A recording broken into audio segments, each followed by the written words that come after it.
Nah, siapa yang nggak kesal dengan parkir liar? Jelas-jelas ada tulisan gratis parkir, tetapi ada orang menarik atau menagih uang untuk bayar parkir. Nah, di sini Pak Ahok menjelaskan gimana cara mengatasinya. Tanda-tanda bakal memimpin lagi di Jakarta. Semoga masalah parkir liar ini bisa cepat terselesaikan. Mari simak videonya. Bagaimana menertibkan parkir liar dan juru parkir liar yang saat ini sedang marak? Ya sebetulnya tuh kita tuh sama warga itu ya harus seperti hubungan orang tua sama anak ya. Memang kadang-kadang kalau datang om tante yang nggak serumah, kita bilang nggak boleh makan coklat, ya om tante bilang oke. Lalu anak bilang nih om tante lebih baik, padahal nggak mendidik, cuma datang sementara. Ya sama. Karena abang itu apa yang saya lakukan? Ada beberapa pasar yang saya dorong orang masuk ke dalam. Ini asas keadilan. Bayangkan Anda sewa toko, Anda di dalam toko, lalu ada orang jualan di jalanan. Ya pasti Anda kalah dong. Ngambil barang, toko jadi sepi, semua belanja di jalan, ya jadi macet. Lalu kita mulai bikin, kalau gitu kita bikin deh, nyambung deh. Mungkin Anda bisa lihat Tanah Abang, dari stasiun Tanah Abang masuk ke Tanah Abang ada satu lorong nyambung kan. Nah itu sebenarnya tujuannya itu semua orang bisa dagang di dalam, dipaksa dorong di dalam, tuh orang bisa lewat kan. Lalu bagaimana parkir-parkiran seperti di Waduk Melati? Saya udah usur beberapa kali. Mereka ya ada oknum di Pemda yang nggak mau. Saya kira ada pembagian uang yang banyak sekali di parkir-parkir liar ini. Nah saya sampaikan, sebenarnya juru-juru parkir itu saya sudah temuin mereka kok. Mereka juga nggak jadi kaya raya kok. Tukang terima setorannya yang jadi kaya saya kira. Juru parkir mah miskin-miskin aja, biasa-biasa aja, pas-pasan. Makanya ketika saya membuat coba di kebun siri ya di Sabang waktu itu dengan parkir digital dengan cashless. Itu tukang parkir kita gaji bagus semua kok. Bisa gaji lebih baik dan penghasilannya banyak banget. Itu sehari bisa ngomong puluhan juta tuh satu jalan. Yang selama setorannya diatur gitu pendek. Nah gimana cara atasinnya? Perbanyak gedung parkir di sini, saya katakan harus banyak tanah-tanah kita ubah. Termasuk di atas sungai-sungai. Waktu di belakang Plaza Indonesia itu saya pengen di atas sungai itu dibangunkan gedung parkir dan termasuk dagang. Jadi para pedagang pinggir itu semua, kan kita nggak boleh hilangkan rezekinya mereka. Nah justru dia taruh semacam pusat jajan serba ada sekaligus parkir. Nah itu sudah bikin gedung-gedung itu di atas sungai, di atas lahan-lahan Pemda. Mereka bilang nggak boleh pak, di atas sungai pelanggaran. Saya kadang-kadang ini memang perkeliruan kalau di kampung saya. Ada oknum pejabat di DKI yang sengaja nakut-nakutin bilang nggak boleh, nggak boleh. Kenapa? Takut setorannya hilang kan mungkin kan? Saya kita lihat jalur hijau bisa dibikin untuk Transjakarta kok sampai gitu gede ya. Lalu kita bisa lihat semua harta Transjakarta itu di atas sungai di Hayam Buruk. Kenapa kita nggak boleh memanfaatkan sungai yang ada? Yang penting perawatannya tetap alat berat bisa masuk kan, bikin saja parkir-parkir di atas sungai-sungai kita semua, termasuk untuk para pedagang-pedagang kaki lima kita dorong. Nah dengan cara seperti itu maka Tanah Abang akan jadi tertib, semua pusat perbelanjaan akan tertib, turis akan datang lebih banyak, tukang belanja lebih banyak, penghasilannya lebih besar. Nah dengan ada parkir yang tertib, semua juru parkir kita bisa gaji dengan baik kok. Minimal UMP plus bisa 2 kali UMP. Anda ada bonus-bonus, kenapa nggak boleh? Ini kan bagian dari semacam BLU juga parkir gitu loh. Nah kita pasang semua dengan cashless. Nah orang mau kasih tip lagi itu hak nurani. Biasa tuh orang kasih tip lagi. Jadi kalau Anda preman gimana? Bukan preman, preman tuh bahasa Belanda katanya kalau salah. Freeman, orang ditemukan di pasar yang nggak kerja, nggak ada kerjaan. Jadi mereka bukan preman, mereka tuh hanya freeman yang nggak ada kerja. Ya kita carikan kerjanya. Jadi juru parkir kita Jakarta kalau hidup kita bisa bikin 24 jam kok. Nah, dengan ada usaha-usaha BUMD, usaha BLU di perparkiran, merapikan dengan penghasilan tambahan, kita mampu menggaji orang. Sehingga saya harapkan di Jakarta tiap keluarga punya penghasilan 5 juta sampai 10 juta sebulan. Itu cara-cara kita manfaatkan BUMD, manfaatkan ketertiban, walaupun dicap saya raja gusur, tukang gusur, kejam. Saya kira jauh lebih kejam orang biarkan Anda tetap miskin dan bodoh. Itu jauh lebih jahat dan kejam. Jauh lebih kejam membiarkan dagangan mati, jauh lebih kejam membuat pabrik tertutup, bangkrut, lalu orang nggak kehilangan pekerjaan, hanya minta belas kasihan. Itu jauh lebih kejam daripada saya menertibkan Anda sebagai orang tua. Itu prinsip yang saya ingin siapapun jadi gubernur bisa melakukan seperti itu. Mohon maaf, saya agak emosi soal ini karena ini betul-betul perkeliruan sekali. Sama kayak Monas gitu ya. Saya bilang Monas itu harus dibikinkan toilet WC yang bagus supaya orang mau parkir di sana pakai AC, suruh orang tungguin kayak di mall. Pakai lampu saya ganti semua dengan lampu yang daylight, yang kayak terang hari gitu ya. Pasang CCTV semua, lalu dimonitor.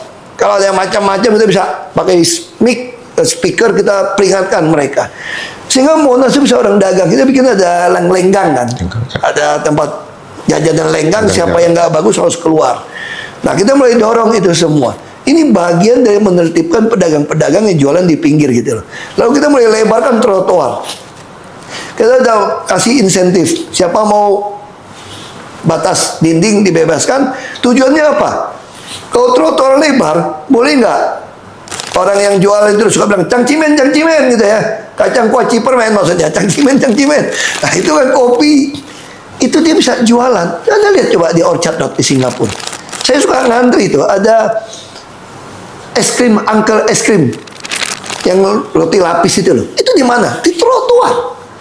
Tapi trotoarnya lebar, orang diatur, kebersihannya diatur, orang bisa dagang.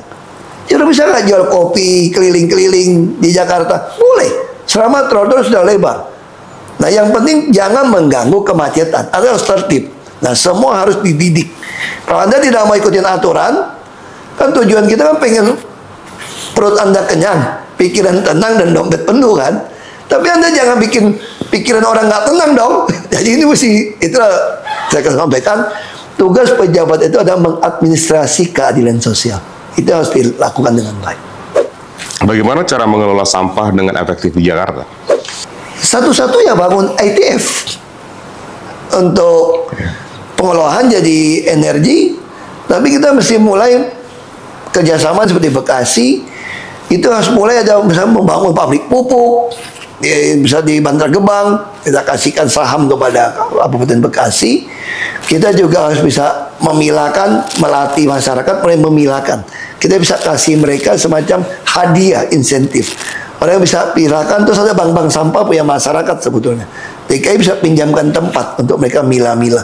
Jadi jangan sampai di bawah kolong-kolong jembatan kan. Nah, kalau itu memang wisata bagus, DKI kan punya tanah gitu banyak, punya truk gitu banyak. Nah, itu yang harus kita lakukan. Sampah memang nggak bisa dihindari. Tapi bagaimana sampah-sampah organik ini supaya kita olah jadi pupuk. Bisa kita jual juga, termasuk untuk listrik. Nah, dulu cita-cita seperti itu. Tapi sayang ada sengketa di Sunter sama di Marunda. Kalau enggak itu sudah berhasil bangun ITF. Karena lelangnya nggak diputus. Saya bilang kalau cuma 1,2 triliun ngapain pakai lelang swasta? Nggak ketemu harganya. Ini yang lucu menurut saya. Tapi kita waktu tempatnya udah dikuasain. Dan lucunya lelang itu swasta nggak jadi bangun, nggak jelas bangun, modalnya nggak jelas. Kita juga nggak bisa bangun di tempat kita. Nah, ini ada oknum mungkin yang membuat kontrak pelelangan itu dimainkan. Harusnya 1,2 triliun bangun satu intermediate apa facility apa gitu, saya lupa, untuk olah sampah itu. Kayak di Jepang, di Singapura semua. 1,2 triliun mah kecil buat DKI. Cuma gara-gara soal nanti fee-nya berapa, mau bayar swasta berapa, nggak ketemu. Ya punya DKI saja. Kenapa pusing? 1,2 triliun kita bangun saya sendiri. Orang swasta juga nggak punya duit bangun kok. Masalahnya tempatnya nggak bisa katanya. Ini memang banyak oknum-oknum yang bermain yang mesti diberantas. Procurement di Jakarta ini. Saya kira Jakarta harus bangun sendiri. Bila perlu kita kerjasama di Bantar Gebang, kerjasama sama Kabupaten Bekasi. Kasih aja dia sebagian dia bisa nikmatin. Bangun di sana kerjasama antar, kan Jabodetabek Jur kan bisa kerjasama nih, ada badan kerjasama itu, ada BKSAP-nya, kerjasama antar provinsi. Ya sudah, DKI keluarkan APBD, bangun saja fasilitas itu di Bantar Gebang atau di tengah kota. Kalau nggak mau bawa ke sana, minimal Bantar Gebang bisa pakai untuk yang Bekasi yang lain gitu loh. Jakarta cari lagi tempat di mana, mungkin di Tangerang di mana kita bangunkan, atau di Tangsel, ya selesai, nggak ada baunya kok. Di Jepang orang bisa bikin restoran kok, di bawahnya restoran semua, nggak ada baunya sama sekali. Nah itu yang mau kita lakukan. Ada yang bertanya nih, iseng nih Pak, orang mau tanya, Bapak bikin program A3 ini karena mau mencalonkan diri lagi di Jakarta?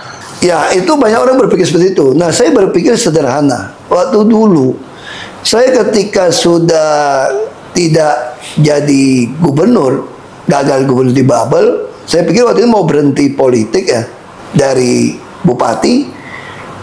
Terus teman saya bilang, kamu jangan berhenti begitu saja. Apa yang ada di pikiran kamu, visi misi, program kamu, termasuk strategi kamu, kebijakan kamu itu jangan hilang begitu saja. Kan kita nggak tahu kan, jabatan kan udah Tuhan yang tentukan. Orang bilang amanah kan, Tuhan yang kasih, Tuhan yang ambil. Jadi waktu itu saya bikin tuh buku Mengubah Indonesia. Jadi saya sengaja membuat satu buku, sekarang ada di website ahok.org. Itu bagaimana seorang yang terpanggil dari nol politik, bagaimana untuk bisa mendapatkan kursi DPRD sampai bupati. Saya pikir waktu itu saya akan berhenti, tidak akan di politik lagi. Tapi ternyata Tuhan pengen saya masih terus. Nah sekarang sama juga se-Jakarta. Secara manusia, orang bilang Ahok udah selesai lah, Ahok udah masa lalu, Ahok udah mati lah, udah nggak ada apa-apa lah, udah lewat lah. Orang kita udah nggak suka lah sama Ahok, macam-macam lah orang komentar seperti itu. Nah kalau seandainya komentar mereka benar, Tuhan telah menentukan Ahok selesai di dunia politik, tidak jadi apapun lagi. Minimal orang tahu loh kalau cara bangun kota itu seperti apa, bangun Jakarta seperti apa, kebijakan seperti apa. Maka ada teman saya mengusul satu hal yang saya pikir lucu juga sih. Dia baca buku saya Kebijakan Ahok selama itu yang saya lakukan di Jakarta. Dia bilang, kenapa tidak mau kita jadikan ini silabus, kita tawarkan ke universitas-universitas untuk membuat sebuah fakultas atau jurusan, bukan jurusan arsitek, jurusan perumahan, tapi jurusan bagaimana mengadministrasi kota, jurusan bagaimana mengadministrasi sebuah real estate, atau ya kota lah, atau kabupaten. Dengan pengalaman Anda itu jadi silabus, Anda bisa jadi satu jurusan tuh. Jadi Anda jangan putus begitu saja. Mungkin Anda harus bikin BTP Institut gitu kan. Dia bilang gitu ya. Ini teman usul gitu loh. Nah, dia bagian program ini saya berpikir, saya tidak tahu Tuhan mau pakai saya sejauh mana. Saya juga tidak tahu saya bisa berumur sampai kapan, saya tidak tahu. Semuanya Tuhan yang tahu. Tapi minimal saya orangnya menyiapkan. Mungkin Anda yang tadi tidak terpanggil politik, pengen masuk ke politik. Anda yang tidak mencalonkan diri jadi gubernur, di tempat lain pun Anda bisa mengcopy apa yang telah saya sampaikan. Anda kalau lihat, makanya saya bilang ini A3 ya, bukan A1 ya. A3 bisa kita perdebatkan, bisa Anda sesuaikan dong. Bisa kita perdebatkan. Bisa aja Anda mengambil semua yang menurut Anda baik, bisa Anda terapkan di daerah-daerah. Bisa contoh soal kesehatan, bagaimana puskesmas, bagaimana ngurusin orang sekolah, bagaimana mengurusin pasar, bagaimana ngurusin sampah. Anda semua bisa lakukan. Nah, saya harapkan